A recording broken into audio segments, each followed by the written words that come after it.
October 3, 1993. Mogadishu burns under a fading afternoon sun. 19 American soldiers will not make it out alive. But that's not the most disturbing part. The mission was supposed to last 30 minutes. Instead, it turned into 15 hours of chaos. 2 helicopters, Black Hawks, fall from the sky, not by accident, not by chance, shot down, in a city the US believed it controlled. And suddenly, the most powerful military force on Earth is surrounded, outnumbered, outmaneuvered, and completely exposed. How does an elite unit like the United States Army Rangers lose control so fast? Or worse, did they ever have control at all? Dust hangs in the air like smoke. Rotor blades slice through heat. Voices crackle over radios. Everything feels precise, calculated, until it isn't. Because hidden in the narrow streets below, something is waiting, watching, learning, and ready to strike. This is the story behind Battle of Mogadishu, the event the world would later call Black Hawk Down. But the real story, it's far more dangerous than the movie. And it begins with a question no one saw coming. How do you fight an enemy you can't even see? Long before the helicopters fell, Somalia had already collapsed. No government, no order, no rules, just hunger and power. The regime of Syed Barre is gone, but nothing replaces it. Instead, the country fractures into clans, each one armed, each one desperate. Food becomes a weapon. Aid shipments arrive but never reach the people, because one man controls the flow. His name is Mohammed Farah Aidid. To some, he's a protector. To others, a predator. He doesn't just steal food, he controls survival. Starvation spreads, children die in silence, and the world watches until it can't anymore. The United States enters under a humanitarian banner. Operation Restore Hope. Officially, it's about aid. Unofficially, it's about control. At first, it works. Food flows, order begins to return, but something feels off. Because Aidid doesn't disappear, he adapts. He studies the Americans, their patterns, their movements, their confidence, especially their confidence. Then, June 5, 1993, 24 UN peacekeepers are ambushed and killed, not randomly, deliberately. The message is clear: leave or bleed. Everything changes. This is no longer a humanitarian mission. It becomes a hunt. The target, Aidid. The strategy, fast, precise, overwhelming force. Enter an elite unit, Task Force Ranger, Army Rangers, Delta Force. 160th saw pilots, the best of the best.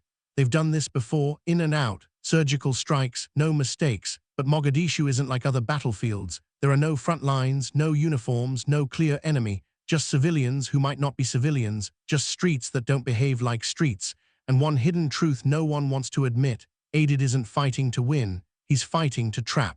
Because every time the Americans deploy, they reveal something: timing, routes, habits, weaknesses, and slowly, without anyone noticing, the most powerful military force in the world is being studied, mapped, and prepared for something far worse. The question is, if this was a trap, when did it actually begin? They had the best gear, the best training, the best intelligence, and still something didn't add up. Every mission followed the same pattern. Daylight, helicopters in, target captured, convoy rolls in, everyone out. Clean, predictable, too predictable. In the narrow streets of Mogadishu, patterns don't stay hidden, they get watched, learned, weaponized. At first, resistance is light. A few gunshots, scattered fighters, nothing serious. Almost disappointing, but that's the problem. Because the easier it looks, the more dangerous it becomes. Task Force Ranger starts to believe something dangerous: control. They believe speed equals safety. They believe technology equals dominance. They believe fear is on their side. They were wrong, because on the ground something is changing, not loudly, not visibly, but strategically. Mohammed Farah Aidid isn't trying to stop the raids. He's letting them happen again and again and again. Why? Because every mission teaches him something new: how long it takes for backup to arrive, where helicopters hover, how convoys navigate the city, and most importantly, how Americans react under pressure. This isn't resistance, it's rehearsal. Then comes the deeper problem: the Americans rely on extraction, helicopters and convoys. Mobility is everything. Without it, they are stuck. But the city itself begins to resist. Roads blocked, debris everywhere, crowds forming out of nowhere. Not random, organized, and suddenly movement slows just slightly, but enough. Because in urban warfare, seconds matter, corners matter, visibility matters, and in Mogadishu, the enemy controls all three. Now the imbalance begins to flip. Not in firepower, but in environment. The US owns the sky, but they don't own the streets. And the streets are where this war is decided. Then a new threat appears: simple, cheap, devastating, rocket-propelled grenades, RPG. They don't need precision. They don't need technology, they just need one good shot. Helicopters, symbols of dominance, suddenly become targets. And here's the contradiction no one wants to face. The more the Americans rely on helicopters, the more vulnerable they become. Because if even one goes down, everything changes. Extraction fails, coordination collapses, isolation begins. And deep inside the command structure, a question starts to form: what happens? If we can't get out, no one answers it, not yet, because the mission still looks simple, still looks controlled, still looks winnable. But underneath that illusion, a trap is closing. Slowly, quietly, inevitably, and when it snaps, it won't be gradual, it will be instant. The only question left is, who will realize it first and who will be too late? They had the best gear, the best training, the best intelligence, and still something didn't add up. Every mission followed the same pattern. Daylight, helicopters in, target captured, convoy rolls in, everyone out. Clean, predictable, too predictable. In the narrow streets of Mogadishu, patterns don't stay hidden, they get watched, learned, weaponized. At first, resistance is light. A few gunshots, scattered fighters, nothing serious. Almost disappointing, but that's the problem. Because the easier it looks, the more dangerous it becomes. Task Force Ranger starts to believe something dangerous: control. They believe speed equals safety. They believe technology equals dominance. They believe fear is on their side. They were wrong, because on the ground something is changing, not loudly, not visibly, but strategically. Mohammed Farah aided isn't trying to stop the raids. He's letting them happen again and again and again. Why? Because every mission teaches him something new: how long it takes for backup to arrive, where helicopters hover, how convoys navigate the city, and most importantly, how Americans react under pressure. This isn't resistance, it's rehearsal. Then comes the deeper problem. The Americans rely on extraction, helicopters and convoys. Mobility is everything. Without it, they are stuck. But the city itself begins to resist. Roads blocked, debris everywhere, crowds forming out of nowhere. Not random, organized, and suddenly movement slows just slightly, but enough. Because in urban warfare, seconds matter, corners matter, visibility matters, and in Mogadishu, the enemy controls all three. Now the imbalance begins to flip. Not in firepower, but in environment. The US owns the sky, but they don't own the streets. And the streets are where this war is decided. Then a new threat appears: simple, cheap, devastating, rocket-propelled grenades, RPG. They don't need precision, they don't need technology, they just need one good shot. Helicopters, symbols of dominance, suddenly become targets. And here's the contradiction no one wants to face. The more the Americans rely on helicopters, the more vulnerable they become. Because if even one goes down, everything changes. Extraction fails, coordination collapses, isolation begins. And deep inside the command structure, a question starts to form: what happens? If we can't get out, no one answers it, not yet, because the mission still looks simple, still looks controlled, still looks winnable. But underneath that illusion, a trap is closing. Slowly, quietly, inevitably, and when it snaps, it won't be gradual, it will be instant. The only question left is, who will realize it first and who will be too late? Plan was simple, it always was. In Capture Out 30 minutes, October 3, 1993, late afternoon light bleeds across Mogadishu. Helicopters descend, fast, precise, confident. Task Force Ranger hits the target building, doors explode inward, shouts, movement, control. Within minutes the targets are captured. Everything is going exactly as planned, and that's when it breaks. A sound cuts through the air, sharp, rising, unfamiliar, until it isn't. RPG, it streaks upward and slams into a Black Hawk. Super 61 goes down. The sky, once a symbol of dominance, fractures, spinning metal, smoke, impact, silence, then chaos. Attempt 1, immediate containment. Rangers fast-rope toward the crash site. They move with urgency, with training, with purpose. But the streets are already shifting. Crowds surge, gunfire multiplies from windows, from rooftops. From nowhere, the crash site is not empty. It's waiting. They secure a perimeter, barely, and then the realization hits: this isn't a rescue, it's a siege. Attempt 2, ground convoy extraction. Humvees and trucks push toward the crash, fast, aggressive, but Mogadishu doesn't behave. Roads twist, landmarks blur, wrong turns happen not by accident. Barricades appear where there were none. Burning tires choke visibility. Civilians flood the streets, some running, some watching, some pointing, guiding. The convoy slows, then stalls. Then fragments. Radio chatter turns frantic. Coordinates don't match reality. Nothing lines up. They're not navigating a city. They're navigating a maze that keeps changing. The convoy never reaches the crash site. Attempt 3, air dominance, helicopters circle above, miniguns roar, suppressive fire rains down. For a moment it works. The streets clear, the pressure lifts, but only for a moment, because the enemy doesn't fight head-on, they disappear, then return. From different angles, closer, bolder, and every time a helicopter hovers, RPG teams reposition. Another shot, another explosion, Super 64 is hit. A second Black Hawk spirals down, far from the first, deeper into hostile territory. Now there are 2 crash sites, 2 emergencies, 2 impossible objectives, everything splits. Focus, forces, hope. Attempt 4, reinforcements. More troops are called in, but time is no longer on their side. Night approaches, visibility drops, fear rises, because darkness doesn't just hide the enemy, it multiplies him. Inside the second crash site, 2 snipers make a decision. Voluntary, unthinkable. Gary Gordon, Randy Shewhart, they request insertion. They know the odds, they go anyway. Why? Because leaving isn't an option. They land, alone, outnumbered. Minutes later, radio contact fades. Attempt 5, hold and survive. No extraction, no clear path out. Just small groups of soldiers scattered across a hostile city trying to stay alive. Ammo runs low, water runs out, wounds pile up. And the worst part, they don't know who's coming to save them or if anyone is coming at all. Every attempt fails in a different way. Containment becomes entrapment. Extraction becomes confusion. Air support becomes vulnerability. Reinforcement becomes delay. And survival becomes a question mark. Because the system they trusted, speed. Precision dominance is gone, replaced by something far more primitive, endurance, luck, and time is running out. So a new decision begins to form. Risky, unplanned, desperate. The kind of decision you only make when everything else has already failed. But here's the question no one dares to say out loud. What if this decision makes everything even worse? Night falls not slowly, suddenly. The light disappears from Mogadishu and with it clarity. Gunfire doesn't stop, it multiplies. Tracers cut through darkness like burning lines. Shadows move but never where you expect them. Inside the city, scattered elements of Task Force Ranger are still holding. Barely. Some are pinned near the first crash site. Others are lost in alleys they can't recognize anymore. And at the second crash site, silence. No response from Gary Gordon or Randy Shewhart.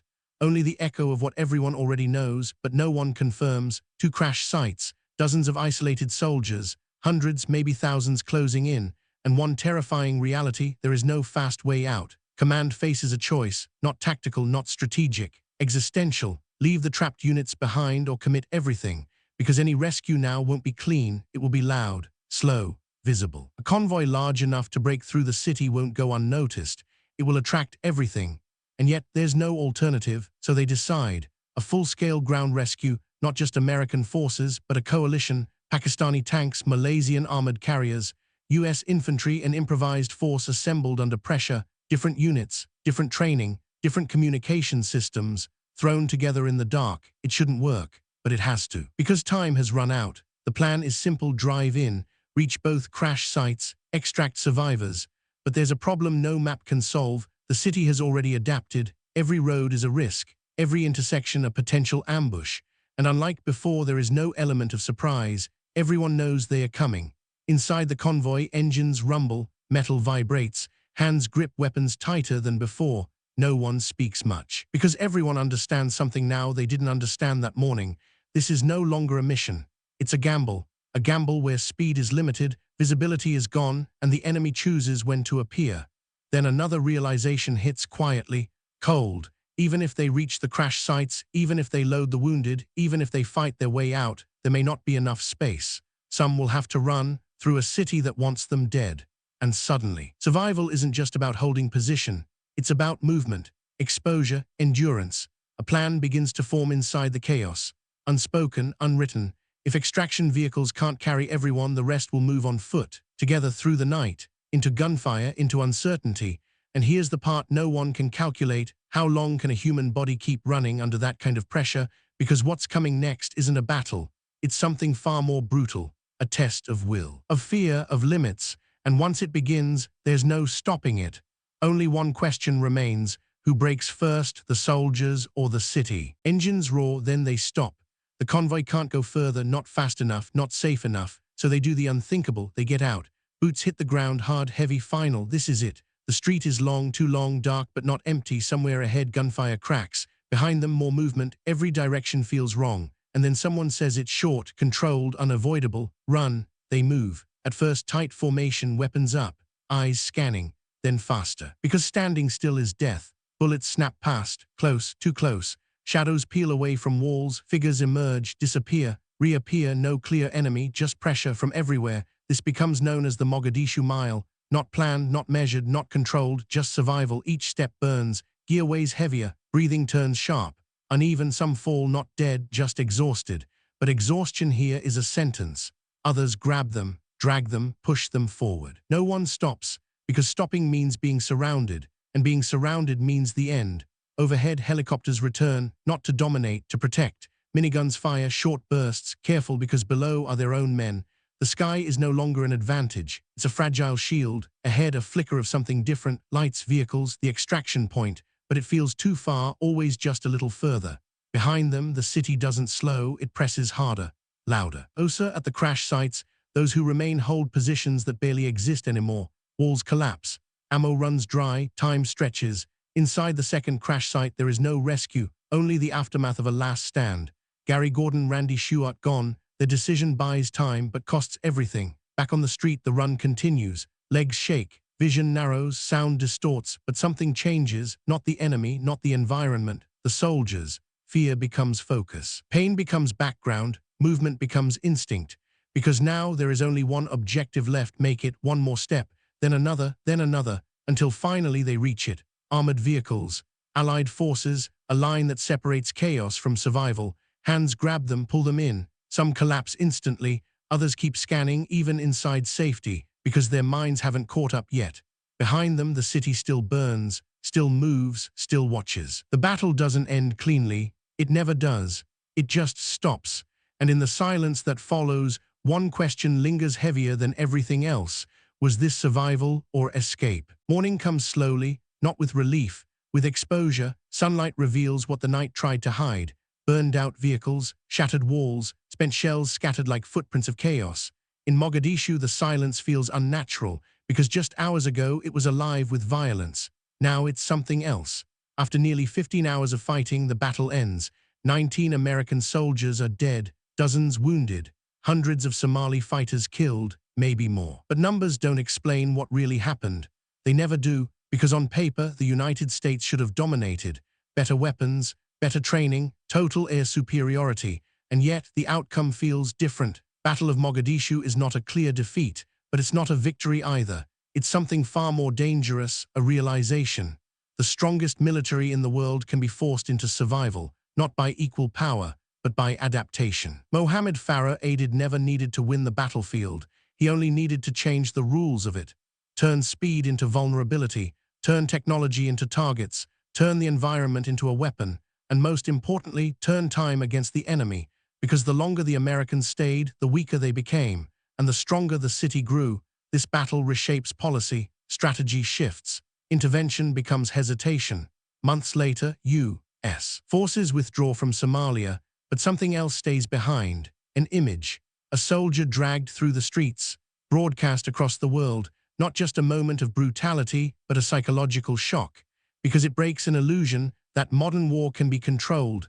It can't, not in places where the enemy is invisible, not where civilians and combatants blur, not where every street hides a decision. And here's the deeper truth, the one that lingers long after the gunfire fades. Power doesn't fail all at once.